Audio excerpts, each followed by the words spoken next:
Hello दोस्तों, आप लोगों का नेहा किचन में स्वागत है। आज मैं दो तरह की रेसिपी लेके आई हूँ जो कि टेस्टी के साथ साथ हेल्दी भी है और इसे बचे हुए आटे के साथ में बनाई हूँ। अगर घर में आटा बच जाता है तो आप इस तरह की रेसिपी बनाकर बच्चों को लंच में दे सकते हैं। इसकी आवाज़ से ही आपको पता चल रहा होगा कितना क्रिस्पी और क्रंची बना हुआ है। और इसकी स्टफिंग जो की गई है काफ़ी हेल्दी चीज़ों से की गई है। इसे आप शाम में भी बनाकर खा सकते हैं या फिर फ्रेश आटा से ही इसे बना लें। काफ़ी टेस्टी रेसिपी है। और एक मैं गुजिया बनाई हूँ, इसमें भी स्टफिंग कुछ अलग तरीके से है। तो पूरी वीडियो में दोस्तों आप लोग बने रहें, मैं आगे बताऊंगी इसमें किस चीज़ की स्टफिंग है। दोनों नाश्ता अपने आप में बहुत ही स्वादिष्ट बनी थी।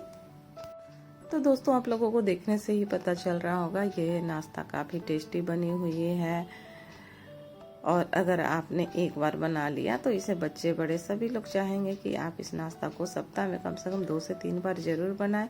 तो इसे हेल्दी बनाने के लिए यहाँ पर कुछ सब्जियों को लेना है, जैसे बंद गोभी, प्याज, शिमला, गाजर, एक टुकड़ा अदरक, साथ में हरी मिर्च। तो हरी मिर्च आप अपने तीखा के हिसाब से यहाँ पर कम ज़्यादा ले सकते हैं। इन सारी सब्जियों को मिक्स कर लेंगे। इसके अलावा जो भी सब्जी आपको पसंद हो यहाँ पर आप लंबा और पतला कट करके ले लें, ताकि देखने में हमारा नाश्ता काफ़ी अट्रैक्टिव बने। इसलिए इसे आपको लंबा और पतले शेप में ही कट कर लेना है। तो इन सारी चीज़ों को अच्छे से मिक्स कर लेंगे। अब एक पैन में 2 चम्मच तेल को अच्छे से गर्म होने के बाद सारी सब्जियों को इसमें डाल देना है और 2 से 3 मिनट ही इसे भूनेंगे, क्योंकि सारी सब्जियों को हमें अच्छे से नहीं पकाना है। 50% ही यहाँ पर इसे भूनना है। तो इस तरह से इसे हाई फ्लेम में हमें पकाना है, ताकि जो भी इसमें एक्स्ट्रा पानी हो वो अच्छे से सूख जाए। अब इसमें स्वाद के हिसाब से नमक डालेंगे। इसके अलावा 2-3 चम्मच यहाँ पर टोमेटो केचप डाल देंगे और 1 चम्मच सोया सॉस डालेंगे। तो इन सारी चीज़ों से इसका टेस्ट जो होता है काफ़ी अच्छा आता है।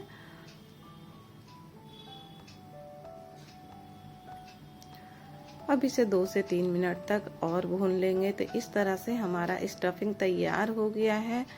तो ये एक नाश्ते के लिए मैं स्टफिंग बनाकर तैयार कर ली हूँ।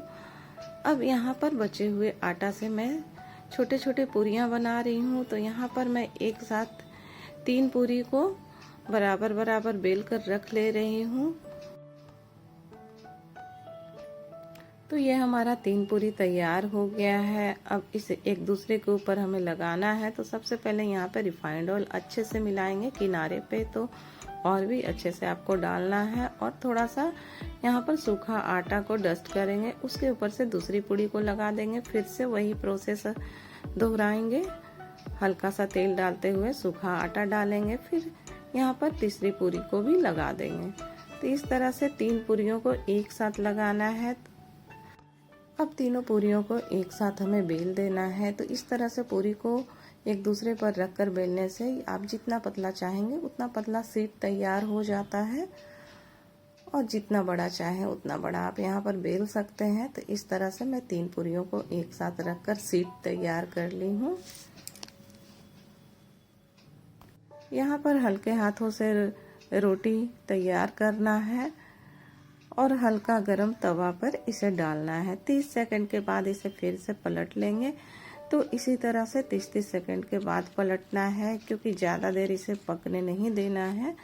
जैसे ही आपको किनारा छोड़ते हुए नजर आए तो चारों तरफ से हल्का हल्का किनारों को छुड़ाते जाना है। तो जिस साइड से आपको लगे कि आराम से निकल सकता है उस साइड से आप इसे आराम से अलग कर लें। तो दोस्तों इस तरह से आप 3 शीट एक साथ तैयार कर सकते हैं। 3 के जगह आप 4 भी तैयार कर सकते हैं। तो हमारा एक शीट निकल गया है। अब दूसरे तरफ पलटते हुए फिर से दूसरा शीट निकालेंगे, मतलब अलट पलट करके आपको शीट को अलग करते जाना है। ये काफ़ी आराम से हो जाता है, लेकिन थोड़ा सा यहाँ पर केयरफुली आपको अलग करना है, कहीं कहीं पे चिपका हुआ रहता है, इसलिए धीरे धीरे ही इसे अलग करें। तो इस तरह से दूसरा शीट तैयार हो गया है। तो यहाँ पर हमारा एक साथ 3 शीट बनकर तैयार हो गया है और ये काफ़ी सॉफ्ट बना हुआ है। मैं हाथ से आपको इसे दबाकर दिखा रही हूँ।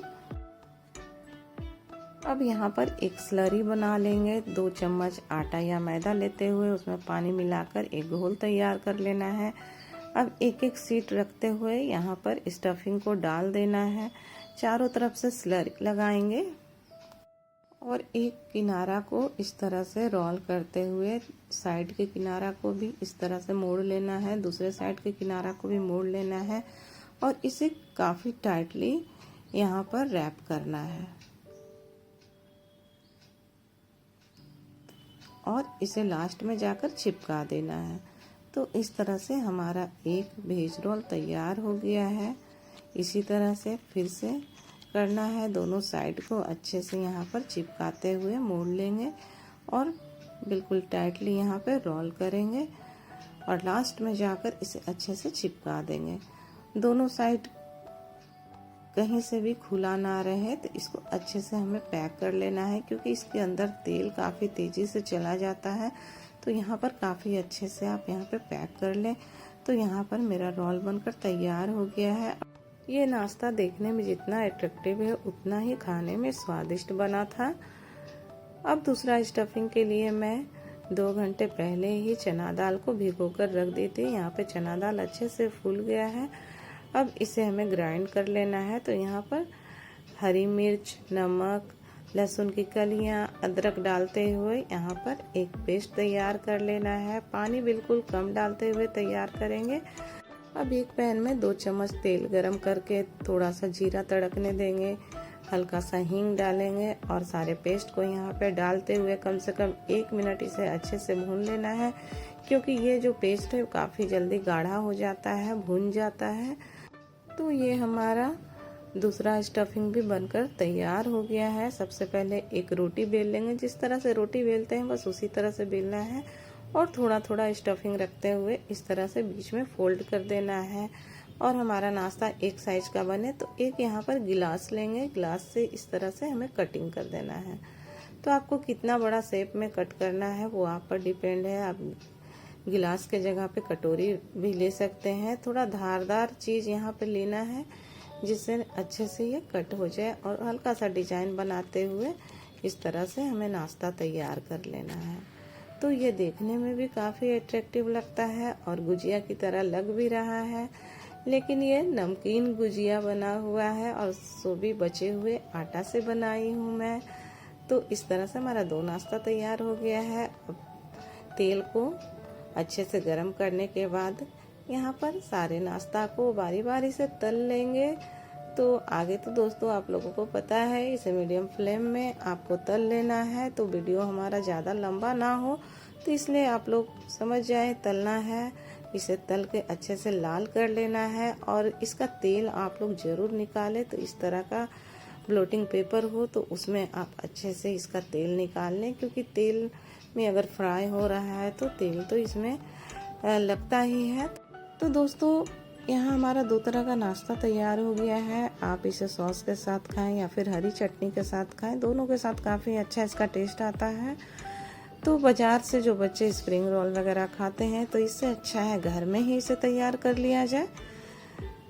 तो इस तरह से हमारा 2 बहुत ही स्वादिष्ट नाश्ता बनकर तैयार हुआ था, जिसे बच्चे बड़े सभी लोग बहुत ही दिल से खाएं। पेट तो भर गया, लेकिन किसी का दिल नहीं भर रहा था। फिर से इसे मुझे बनाना पड़ेगा। तो इस तरह से आप लोग भी इसे ज़रूर ट्राई करें और सप्ताह में एक बार तो ज़रूर इसे बनाना बनता है। थैंक्स।